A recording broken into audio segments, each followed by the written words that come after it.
une petite accalmie dans la série Covid. Alors on est dans les starting blocks pour filer, non pas à l'anglaise, mais sur l'île de la Réunion. Nous sommes à Saint-Denis et la vue des flamboyants nous réchauffe le cœur après des mois d'attente. Cette vidéo est orientée randonnée pédestre et c'est depuis le Baraquois et sa batterie de canon pointée vers le large, à partir de laquelle sont mesurées les distances kilométriques séparant l'île du reste du monde, qu'on vous emmènera successivement découvrir le voile de la mariée, le cirque de Salazie,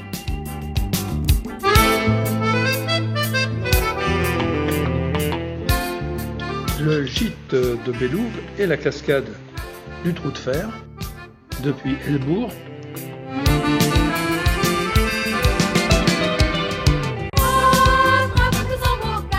puis nous irons 3 jours dans le cirque de Mafat à Marla et à la Nouvelle,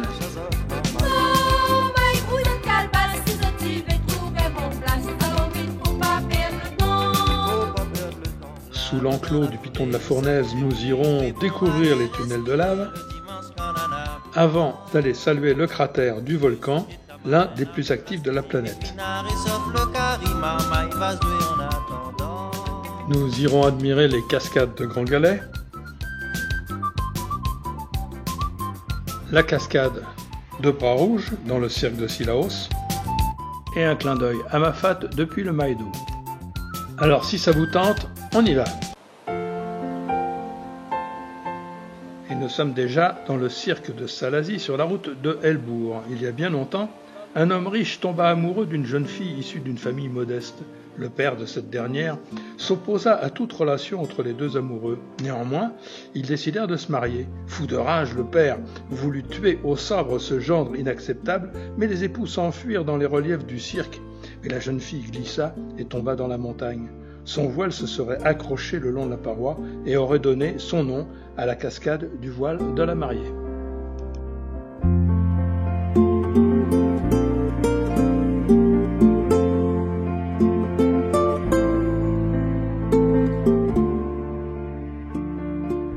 Nous sommes à Helbourg et cette première randonnée devrait nous mener au gîte de Bélouve et au Trou de Fer.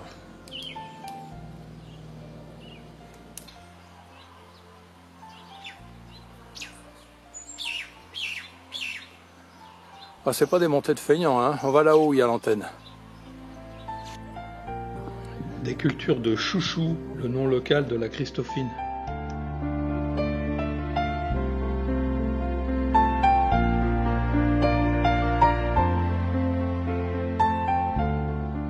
Départ très matinal par un sentier escarpé, un peu hard par moments.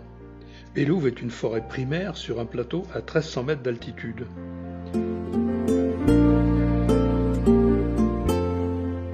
C'est une forêt humide et nous le vérifions car ça ruisselle encore de la dernière pluie.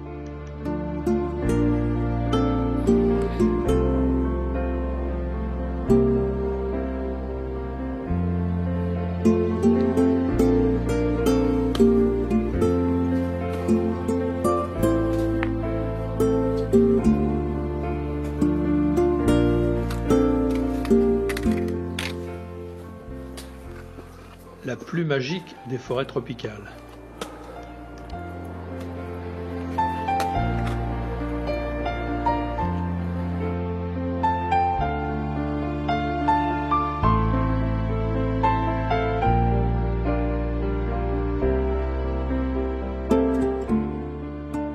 Nous sommes au gîte de Bélouve avec une vue panoramique sur le cirque de Salazie.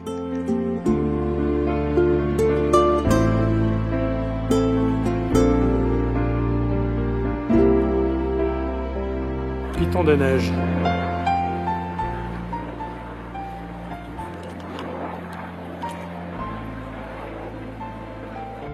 Piton marmite.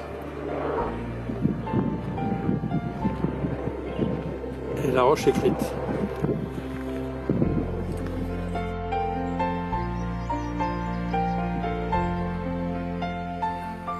L'ancien téléphérique Paul Charlie permettait le transport de bois de tamarin. Il prenait jusqu'à 2 tonnes de bois qui descendaient par gravité à 1 mètre seconde, freiné par un régulateur à hélice.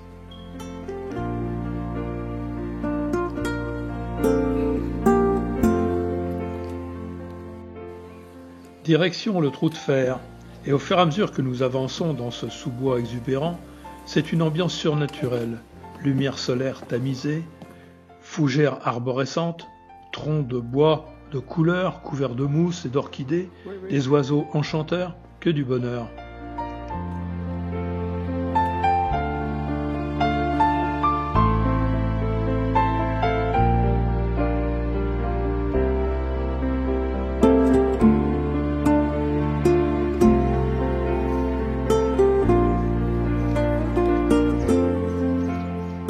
Sur le chemin menant au trou de fer, cet immense tamarin âgé de plus de 300 ans poursuit sa croissance couchée au sol après un déracinement partiel.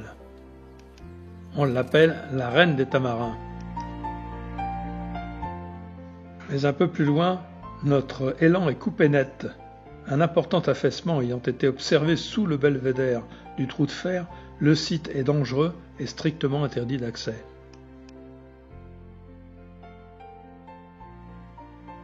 Certainement très frustré, mais prudent.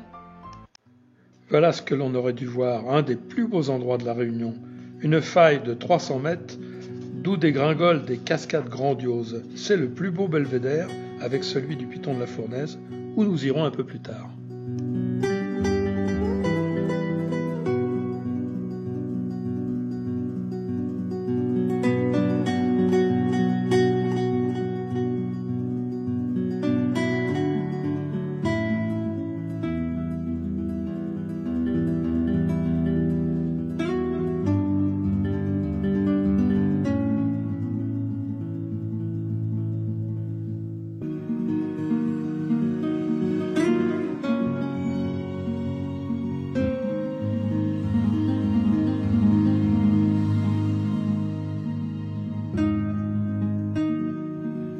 Et au retour, un super panorama sur le cirque de Salazie.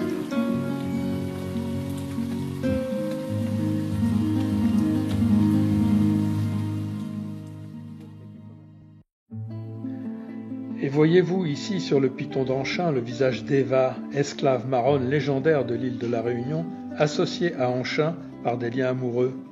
Ils vivront cachés dans la montagne pendant 10 ans.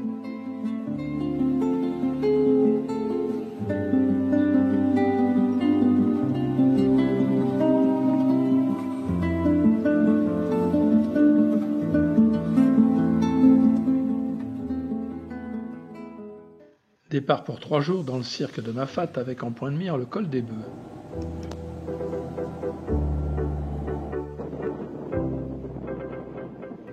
Autre regard sur le cirque de Salazie.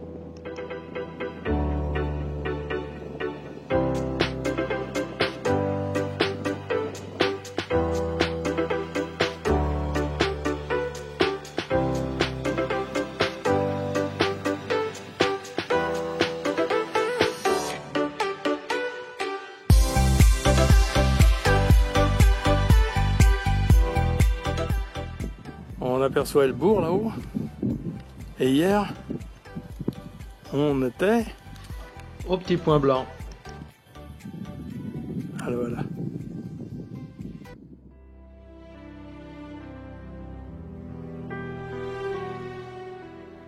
Le cirque de Mafat est le plus sauvage des 3 cirques de l'île, mais aussi le moins fréquenté. Et pour cause, il est coupé du monde. Aucune route n'y mène, on y va à pied par des sentiers de montagne. Les 800 Mafatais, vivant pour la plupart dans des conditions encore assez simples, sont approvisionnés essentiellement par hélicoptère. Mais son intérêt pour nous, c'est la nature. Elle explose à chaque détour de sentier. Les montagnes sont omniprésentes, le cirque étant encerclé par des remparts dominés par 5 sommets de plus de 2000 mètres. L'érosion a donné au Piton les formes les plus inimaginables, les ravines sont légion et la forêt est partout. Isolé, surgit de temps en temps un îlet, groupe de maisons sous tôle. Nous irons à Marla et à la Nouvelle.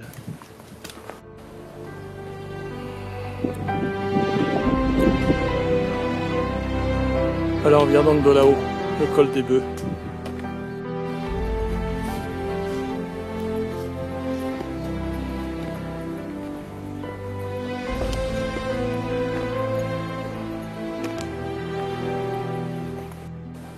Nous arrivons à la plaine des Tamarins.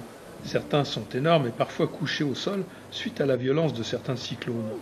Ils continuent cependant à vivre, semblant ne pas souffrir de cette position couchée qui va nous permettre une position assise pour un repos bien mérité avant de poursuivre vers l'îlet de Marla.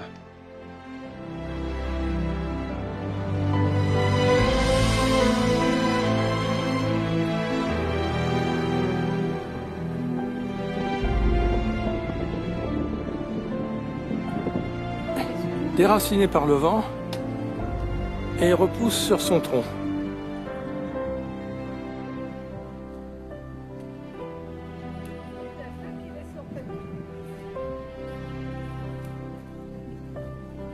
Français ? Si. Croisement de Tamarin. Voilà la destination pour ce soir, Marla. On va descendre en fait.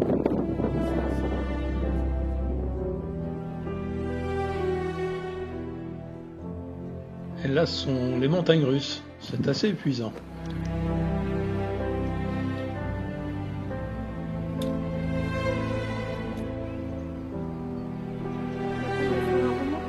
Ouais.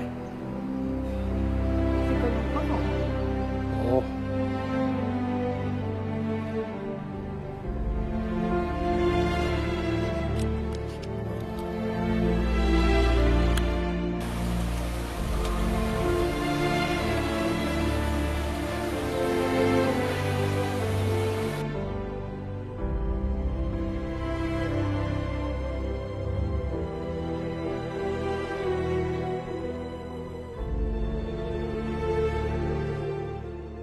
En face de nous, le col de Taibit, qui permet de rejoindre le cirque de Sillaos.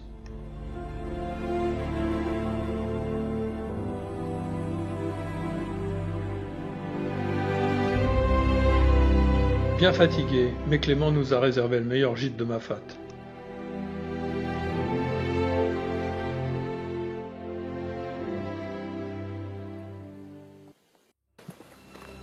Départ pour l'îlet de la Nouvelle en passant par les Trois Roches.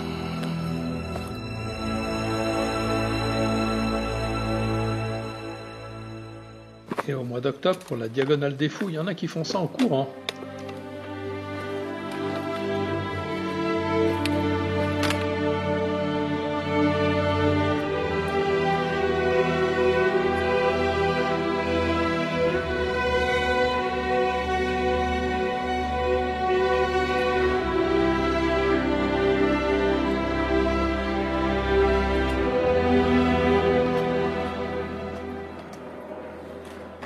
Alors voilà l'itinéraire, là-bas. Alors pour tout vous dire, les hélicos sont pas très discrets.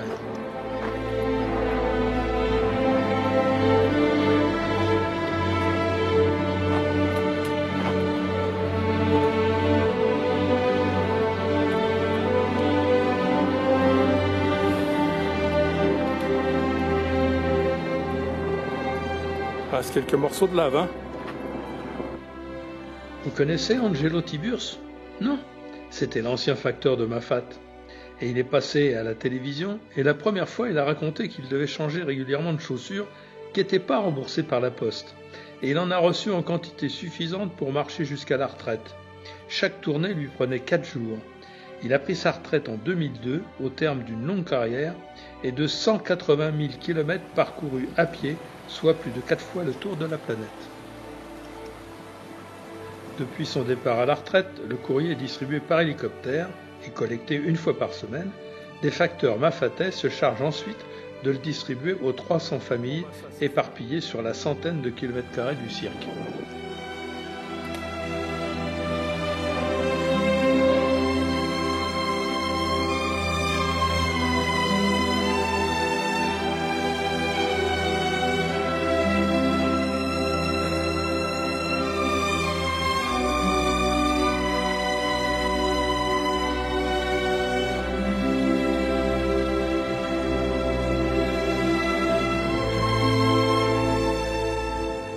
Alors voilà les trois roches.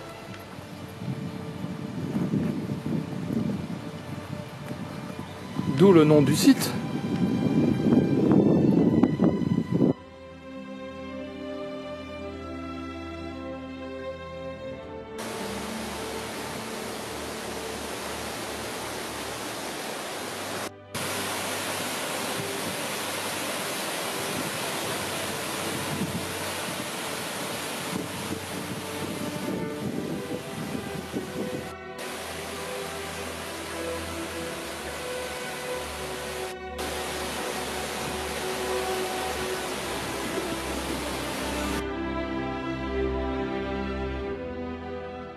Ah, si vous saviez comme ça fait du bien.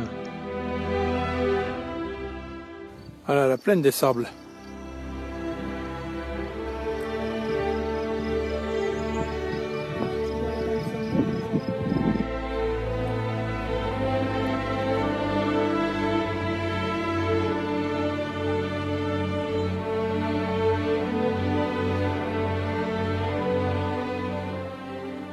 Voilà la nouvelle. Arrivé à la nouvelle. Et on vient du fond là-bas au pied du col de Tailbit. On y est. Nous sommes à la Nouvelle, c'est l'îlet le plus habité de Mafate, une petite trentaine de familles, et la plus touristique. L'endroit a vite compris la notion de business. On y trouve une aire de camping, une dizaine de gîtes, un resto, 4 épiceries-bars, une boulangerie. Bon, je crois qu'on sera pas mal non plus ici.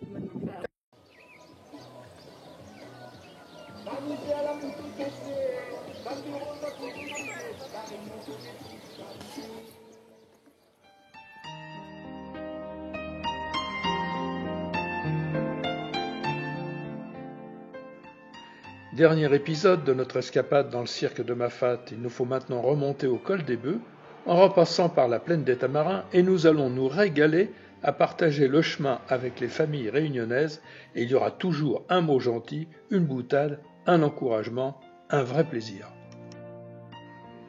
On a le mail d'eau en face de nous.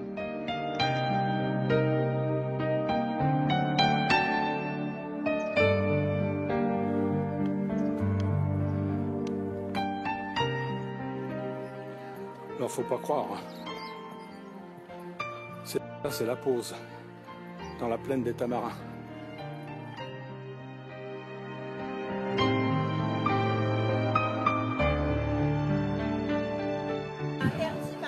Voilà le point final de notre descente dans le cirque de Mafate. Et là-haut, le col des Bœufs. Il faut remonter.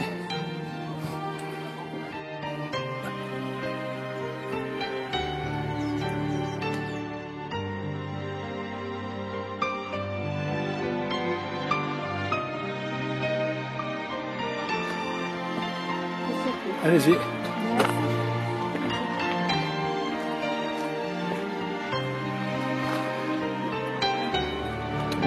c'est tout couvert.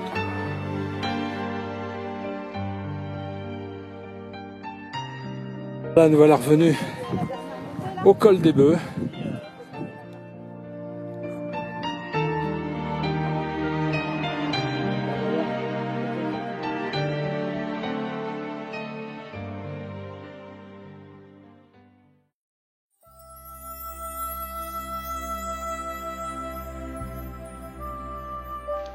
Nous venons de quitter le cirque de Mafate, direction Sainte-Rose. Petite halte à l'anse des Cascades, où on découvre une adorable forêt de palmistes ceinte d'une muraille de pitons couverte de végétation, d'où coulent de hautes cascades en filet.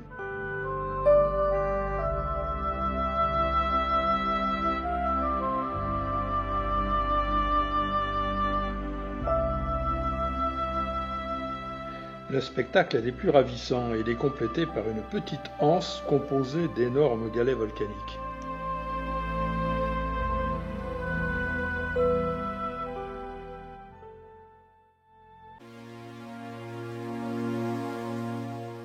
Nous arrivons dans l'est volcanique et on entre vraiment dans le vif du sujet, la fournaise.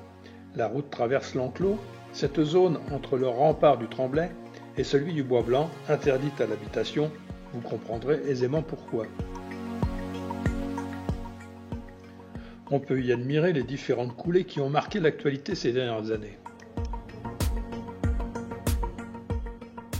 Ces coulées sont spectaculaires depuis la route et encore plus sous terre. Mais pourquoi je vous dis ça? Ça vous tente? On y va? On va se glisser dans le petit trou. La coulée de 2004 a laissé plus de 6 km de galeries souterraines que l'on peut en partie explorer, mais attention à ne pratiquer qu'avec des guides diplômés et aguerris à ce monde julevernien unique en son genre.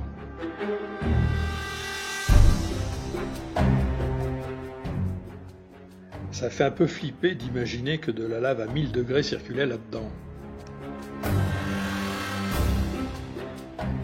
La lumière de nos lampes révèle à chaque pas un décor minéral un peu plus grandiose. Parfois, des centaines de stalactites de lave figées. Évidemment, on ne touche pas. Vous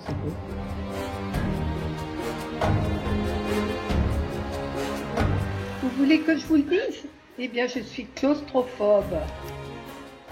Ouais, mais tu t'en sors bien, ma chérie. Allez, à quatre pattes maintenant. Allez, avance. Tu peux te remettre. Toujours pareil?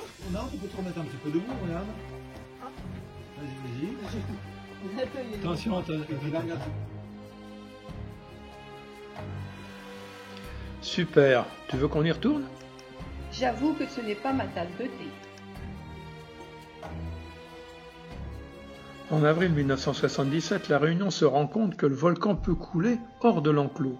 Et oui, la montagne n'obéit pas aux hommes. La lave se présente à l'entrée de l'église de Piton-Sainte-Rose. Le portail s'enflamme alors que la lave est encore à une dizaine de mètres. Elle va entrer dans l'église sur quelques mètres, puis s'écouler sur l'un des côtés de l'église. C'est un miracle, diront certains, en fait pas tout à fait.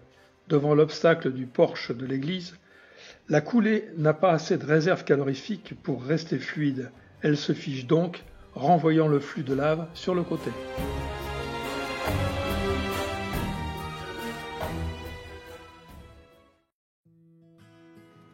Je sais que vous êtes impatient de monter au cratère, mais avant d'y aller, je vous propose de le survoler en ULM. L'occasion d'en parler. L'île de la Réunion est la fille d'un volcan qui blessa la mer Indienne il y a près de 3 millions d'années. 1 million d'années plus tard, il pointe son museau par-dessus les flots, et ce volcan, plus tard appelé Piton des Neiges, déverse au fur et à mesure de ses éruptions des millions de tonnes de basalte qui constitueront le sol de l'île. En même temps que le Piton des Neiges, un autre volcan apparaît, celui des Alizés. Mais celui-ci ne fera pas long feu si on peut dire, il disparaît recouvert par les laves d'un troisième volcan dont l'acte de naissance remonte à 500 000 ans, le Piton de la Fournaise. Piton des Neiges et Piton de la Fournaise, les deux voisins, crachent leur lave ensemble de bon cœur pendant plus de 400 000 ans. Mais le plus vieux cesse le combat, si on peut dire. La dernière éruption du Piton des Neiges date d'il y a 12 000 ans. En revanche, le petit jeune reste en pleine forme et on a pu voir le résultat tout à l'heure sur la côte est.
Allez, en route pour le pas de Bellecombe, 12 ans pour construire la route. En face, le Piton des Neiges et ses 3071 mètres, un dénivelé de 1700 mètres, et une possibilité de coucher au refuge de la caverne du Four, le point blanc que vous voyez dans la pente. Mais les conditions d'accueil ne sont pas très accueillantes. Dortoir de 9 lits superposés sur 3 étages, 48 en tout, toilettes et lavabos souvent à sec, un boucanet comme repas s'il était réservé, et l'eau n'est pas potable. Bref, nous, on a passé l'âge. Et nous sommes donc au pas de Bellecombe, dominant l'enclos Fouquet, vaste caldeira formée il y a environ 10 000 ans, chargée de contenir les flots de lave du monstre. En face, le Piton et ses 2632 mètres. C'est là qu'on va. Et l'ascension commence par une descente dans l'enclos, environ 150 mètres et 400 marches. En bas, le cratère Formicaleo. Il y a 200 ans, il était beaucoup plus haut, mais une coulée de lave l'a enseveli.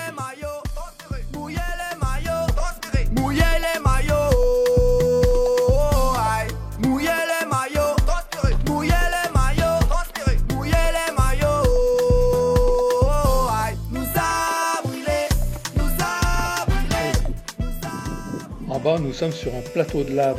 Ce sont des plaques de paoyoy, dues à une coulée visqueuse de 10 cm à 2 mètres d'épaisseur. Cette lave a refroidi très lentement, ce qui explique sa couleur et sa texture.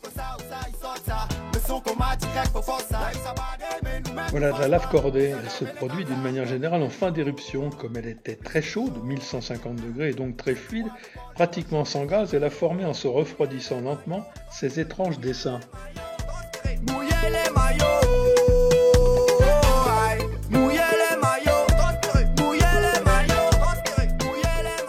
Le sentier commence à monter et les gratons de plus en plus nombreux rendent la progression plus difficile. Certaines coulées sont très récentes, décembre 2010. Le Piton de la Fournaise est un volcan effusif mais pas explosif.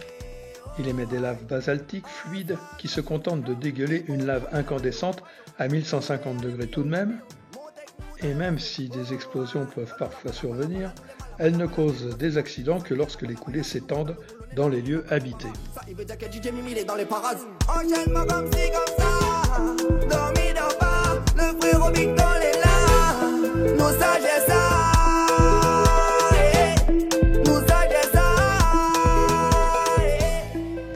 Nous y voilà donc, et on va espérer que le brouillard se pousse un peu. Oui, c'est gagné. Nous voici donc devant le gouffre, créé par l'effondrement le 6 avril 2007 de 100 millions de mètres cubes de roches, 1000 mètres de diamètre, 350 mètres de profondeur. Chaque nouvelle éruption modifie la donne en accélérant son comblement. Les petites éruptions de 2008 et 2010 ont déjà permis au plancher de remonter plus de 70 mètres. Certains ont calculé que d'ici 100 à 200 ans, le Dolomieu sera comblé.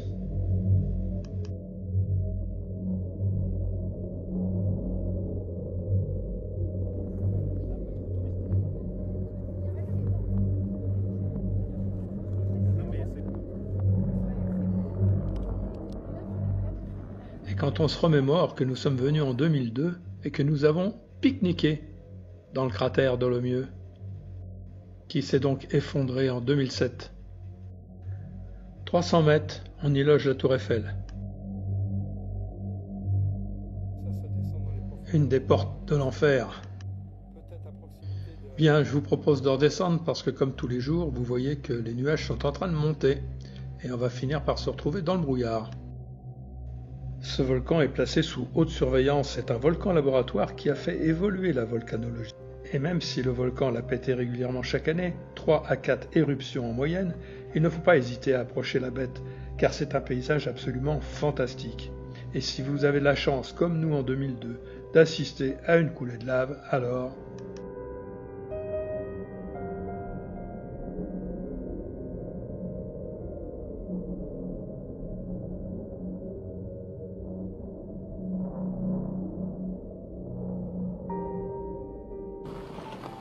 Et nous quittons cet endroit inoubliable par la plaine des Sables.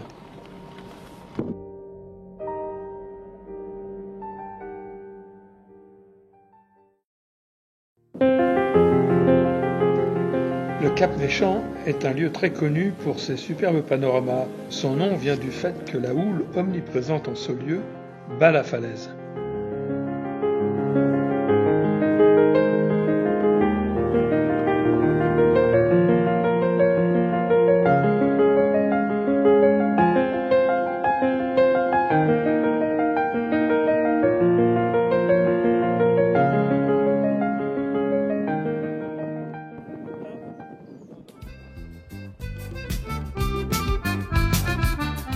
Dernière randonnée par défaut, nous sommes dans le cirque de Cilaos, le bout du monde inaccessible. Le temps n'est pas propice, mais nous irons néanmoins à la cascade Bras Rouge. Monter à Cilaos, c'est emprunter la route aux 420 virages, avec souvent éboulements de pierres, glissements de terrain, de l'eau, de la boue. On va y avoir droit au retour.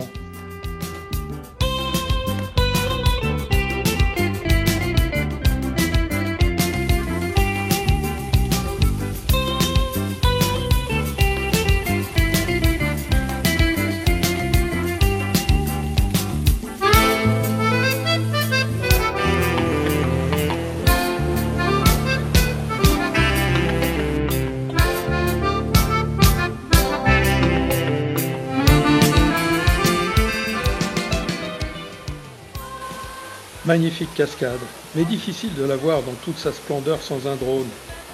Attention, la roche est particulièrement glissante et le site est très dangereux.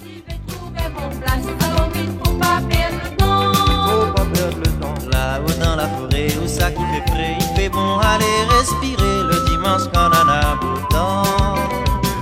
Dessus pied tamarin, la rouvre la saisie, épinard et sauf le carima, il va jouer en attendant.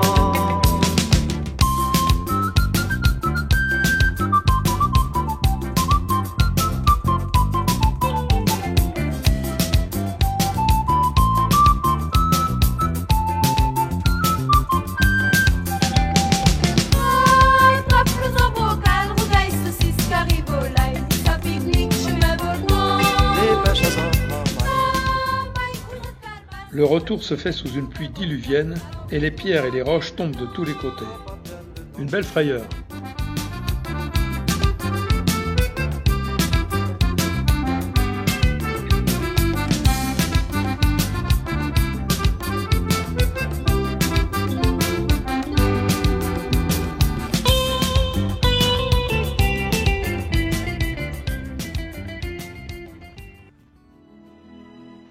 S'il n'y a qu'une seule promenade à faire au départ de Saint-Gilles, c'est bien celle du Maïdo, pour son panorama à couper le souffle sur le cirque de Mafate. Du belvédère on surplombe Mafate d'environ 1500 mètres. Nous devions aller à la caverne de la Glacière, mais la visibilité rend la randonnée totalement inutile. On se contentera d'images empruntées.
Voilà, c'est là qu'on se quitte.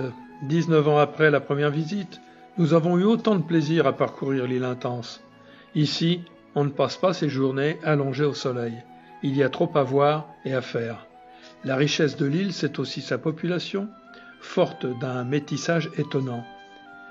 Que de rencontres au long des sentiers, avec toujours un mot gentil. Vous voulez un conseil? N'hésitez pas, venez. Et un grand merci à Clément, d'Horizon Réunion, de nous avoir concocté notre planning, nos hébergements et prodigué ses conseils. Et puis une confidence, il a des attaches haut alpines et même à Embrun. C'est un gage de qualité.